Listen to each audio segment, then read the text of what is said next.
is Kerri Maynard, and I will be doing a 4th grade main lesson, and we'll be focusing on the animal block. I'm going to start as though yesterday I've told the story, and today we are doing the recall activity. So class, let's take a minute to recollect our story from yesterday. Who were some of our characters? Yes, go ahead. Yes, there was this fox. What was the fox doing? Okay? Yes, he was going through the chicken coop. But what happened? Okay? The farmer caught him. So the fox went from being the hunter to being hunted. So what characteristics would you say that a fox has? Yes? Slyness? Cunning? Crafty? Intelligent? Okay? Anything else? And what physical traits do we see this slyness and this cunningness? What traits aid him in this? Okay? His long limbs so that he can get away. So a quickness on his feet. Oh, the pads on his feet. How would that aid him? The quietness, muffle the sounds. Okay, what else? What other physical traits? I see you doing this. Okay, the big ears of the fox. How did those help him be cunning? Do I look more like a moose? Fox? Okay. His keen sense of hearing. Let's talk more about senses. How would that aid the fox? That keen sense of hearing. He was able to hear the farmer coming up, so he was able to get away. Anything else? Senses. Okay, his longer nose, ability to smell. Perhaps he was able to smell the farmer as he approached. Beautiful. Okay, did the fox have any feelings? Determination, I like that. Why determination? He believed he could succeed as he went in there. What gives you that strong sense of that he was determined? His crouching, his moving slowly. Okay, what other feelings? Do you remember any in the story? Yeah, the twitching of his ears. What feeling could he have been feeling when his ears were twitching? That he was picking up on something else was going on. It was a warning, he let us know. How's a fox like a human? Let's compare those. Okay, they all have 4 limbs. A head, a trunk, a body. What about the proportions of each of those? Okay, we have a good head size proportion to a body. Yeah, because of their hair, it is a little harder to tell how big or thick their body really is. Kind of like a long-haired cat when you go to pick it up. And you think you're picking up this, but you get this little skinny thing. Okay, what other things? You mentioned limbs. What about their limbs? Their limbs were very equal to one another. Okay, and they have 4 of them. What about breathing? Breathing plays a big part in that escape, that getaway. He's able to pant and breathe in really quickly so that he can move. All right, let's take all of that and let's think about how we would portray that. And here's an artistic interpretation that I did yesterday, but I think that given our discussion today, we can even improve upon this. What could we do to portray more of that slyness, the quickness, the cunningness, the intelligence of the fox? Okay? We could create more movement, bring the legs out, have his body have a greater stride. All right, so if you all will get out your main lesson books and get out your supplies, we will start this drawing. So we're going to take this picture and we're going to make it like our discussion. We're going to make him have more movement. We're going to make him be more sly. So let's go ahead and get out our crayons. Actually, let's take one more look at this. It's kind of divided into 3 sections. We've got the foreground, the middle ground, and the background. So if we think back to our fractions, we're just going to have this divided into 3 sections. So we'll start down here on the foreground. Sorry, the light from that window is coming in. So we're going to take some green and put it along here. And I don't know why I think of foxes being sneaky and sly along the creek bed, but we're going to go ahead and bring a creek in here too. I just love these big square block crayons because you can cover a lot of area really quickly. I'm just going to do some basic colors and then we'll go back in and fill things in. But based on our discussion, we're not going to have a fox that's so sedentary. We're going to have more of that sly, quick fox, okay? And I know that some of you are intimidated by drawing the animal first, so what we're going to do is we're going to use our light yellow crayon. That way, any mistakes we make, we can kind of just blend it into the background, and then when we're satisfied with the movement of our fox, we can make him darker, and we can bring in the oranges.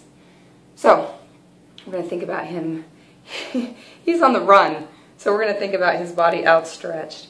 And this part's probably going to be harder to see, so based on how this turns out, will be whether or not this section gets left in. I'm just glancing down at my other one to see how I can improve upon that body stretch and kind of still keep him in that middle third of my picture. So I've got this back leg outstretched, and then we've got his four front legs stretched out.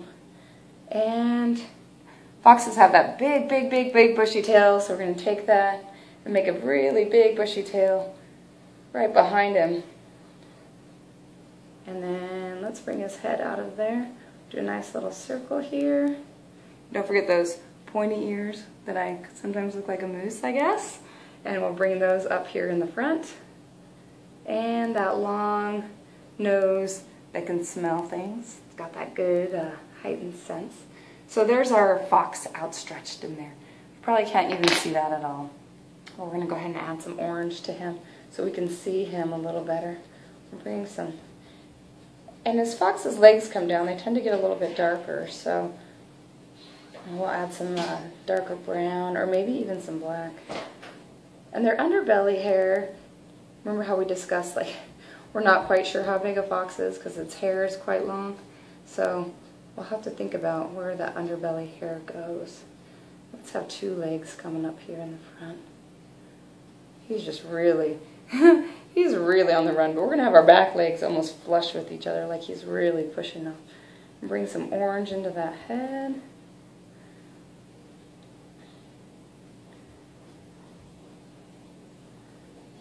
And this is just the beginning, just getting some basic colors in. So don't be overly intimidated or work it too hard. Keep things really broad and fun. Color him just like his attitude is, just sly and sneaky. So we've kind of worked him into our picture. Now we're going to add some more. Details of where he's at. So right now he looks like he's kind of flying over our stream. So we're going to put some ground underneath him so we can see that he's actually running through this forest along the stream.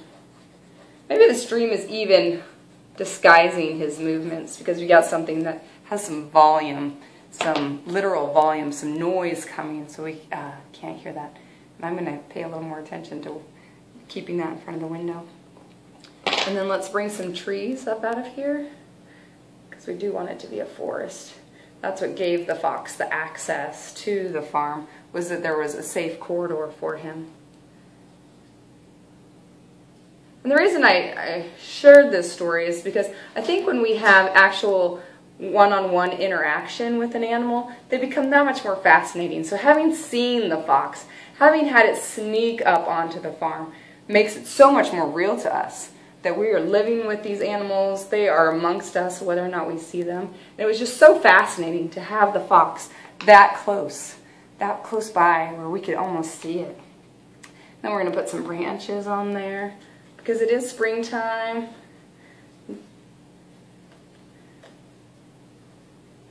Fox is maybe going a little further looking for things. Okay, let's bring our blue background of our clouds in there too.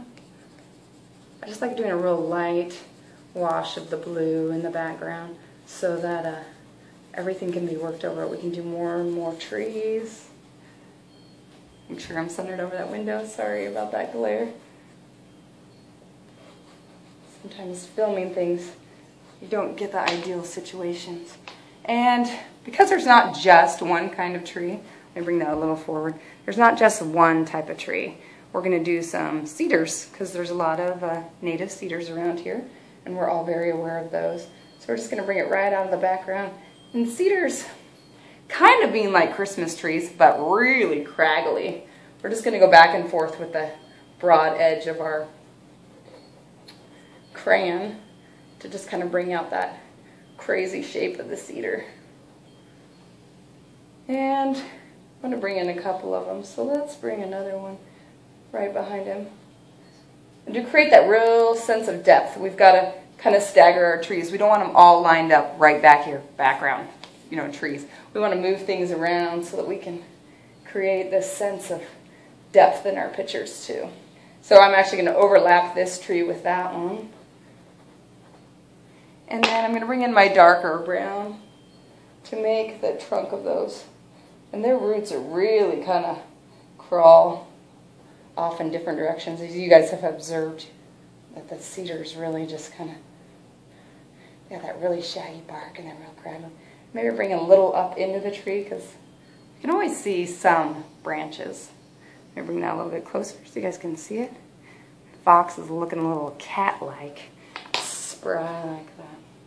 Okay, so let's go ahead and add some darker colors into this, and then we'll look at each other's work and see, oh, I really like that. Oh, I could add that in, and we'll see how we can improve it, okay? Okay, so we brought some more color in, add some more depth. We're just going to add a few more details. There's a few little cattails here. Got some grass growing on this side. Got a little bit more mud around our banks. Let's show that our water has some flow with it. So we'll just add a little bit darker blues in. And I actually really like layering, doing that veil effect that we've been doing since I can't find that crown that I want. I was thinking a nice purple veil would be nice, but since I don't have that, let's just bring in some darker aspects. And creeks often have rocks in them, so I'm just going to do a little bit darker spots in our creek bed to create those rocks. You guys all know what I'm talking about. The ones that you always try to step across on so you don't get your feet wet. But one always turns on you and you're like, ah, I should have just gotten my feet wet from the beginning. So at least it wouldn't have flipped on me. Okay, and then let's bring some a little bit darker in here. And on this tree I've already made, I don't know why we can't resist making that little notch for the animals to go inside of. I'll add a little bit more depth into that. And maybe just bring some color under here, showing a little bit of that fox's shadow. Since he's running away, he's not really attached to the ground. He's got a real leap about him. So here's our demo of that. If you guys need any help, please don't get frustrated. Just ask for help and we can problem solve together about how to tweak things to get things looking just right so that you feel confident about your work. So this is the end of my demo. Thank you very much. I hope you enjoyed this.